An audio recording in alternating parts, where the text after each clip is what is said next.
Well, Tournament of Death, 2007. You notice how everybody always starts their promos like that because, like, they don't know what. I think we don't know what DVD we're watching. I've seen a bunch of them. We know, man. We bought the DVD, asshole. Hey. Hello, everybody. The package. I know what it is. It's gonna be wrestling, so if you don't care about wrestling, then I guess you don't need to watch. Let's see what we got in here.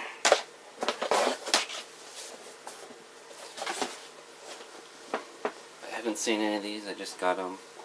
Let's see, we got Shakara with a creature from the Tar Swamp.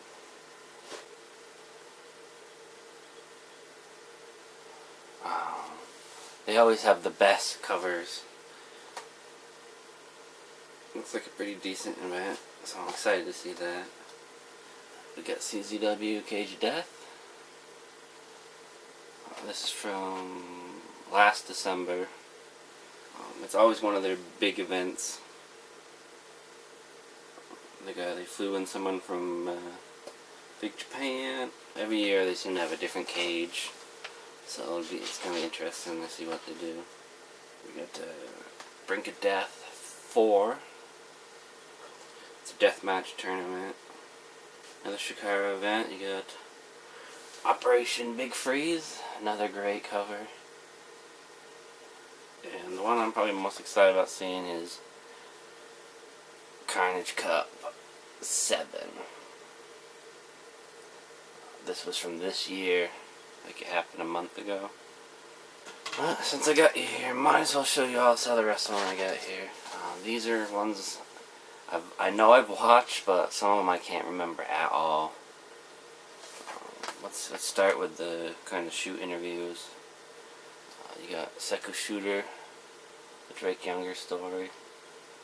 I enjoy Drake Younger. He's doing some kind of weird thing right now where he's the golden boy and has blonde hair and stuff. There's some great matches on here, and there's an interview with him. So, Deathmatch Zombie, Toby Klein. Not only do you get an interview, you get a really cheesy, funny movie he made with a couple other wrestlers, at least one, called The Dead Don't Stay That Way. He directed and wrote it, shot it themselves. So not only did you get an interview and his zombie movie, you get a whole crap load of deathmatch and wrestling shows he was in. He doesn't do a lot of deathmatch anymore, but he still pops up now and again. We got a CZW show from 2009. Total Havoc. With the Panes of Glass and Thumbtacks match with Danny Havoc and Thumbtack Jack. You get another CZW with Tangled Webs. This is 2008. I believe around this time they were doing the gimmick with Necro Butcher, aka Dylan Summers, where he was Hollywood Dylan Summers after appearing in The Wrestler. He's in the match and The Wrestler with the kind of death match, ladder barbed wire match that's shown a little bit. So after that he became Hollywood Dylan Summers. It was a funny gimmick. They didn't really do anything with it.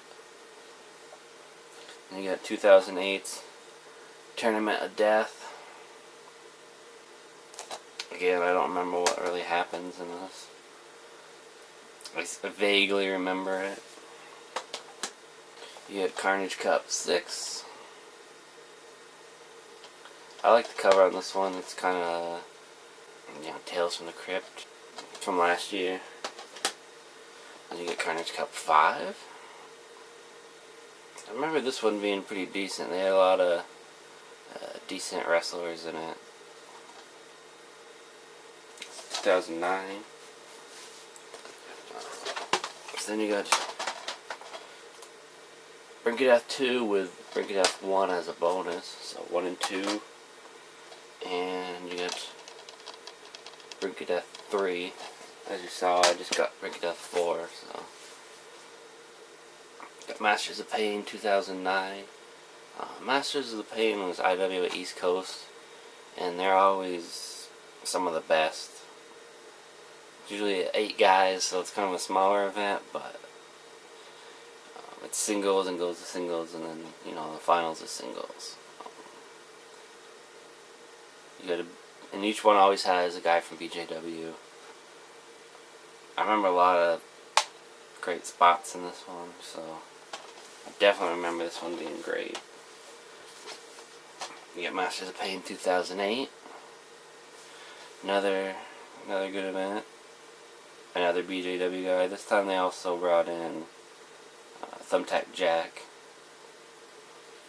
I remember being Danny Havoc versus Ito, the BJW guy. It was a freaking awesome match. You got the 2010 Prince of the Death Matches, IWA Mid-South. This was another tournament they did that year.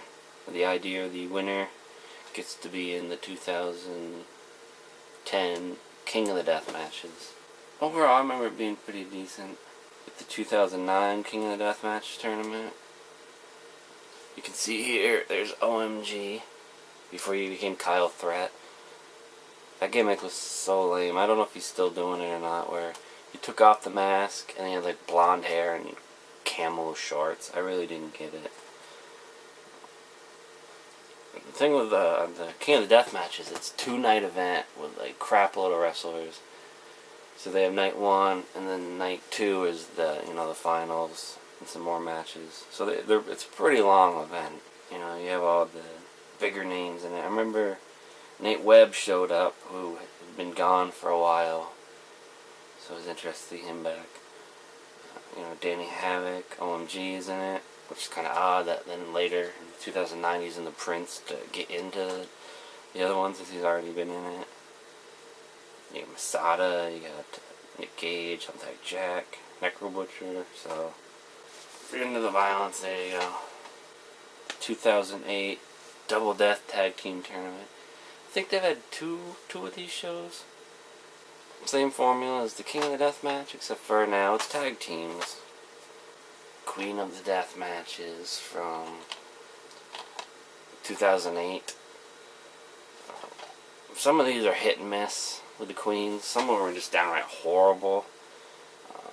There's obviously just not that many female deathmatch wrestlers, and to build a whole show around that is pretty ridiculous. But this one has what is dubbed the Mike Levy incident.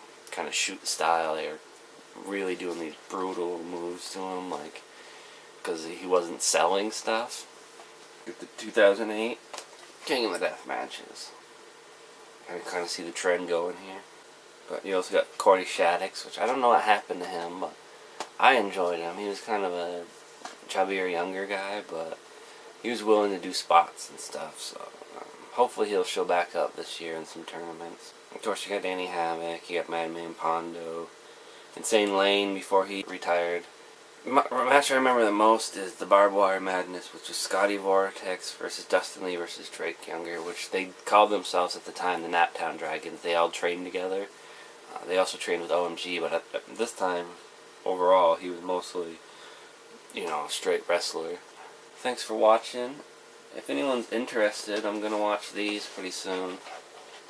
Let me know if I should actually try to do a legit review on them or not. I think I'm going to try to watch Cage of Death with my friend.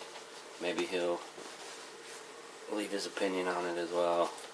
I'll probably end up watching Shikara event by myself. I don't know. We'll see what he's up to.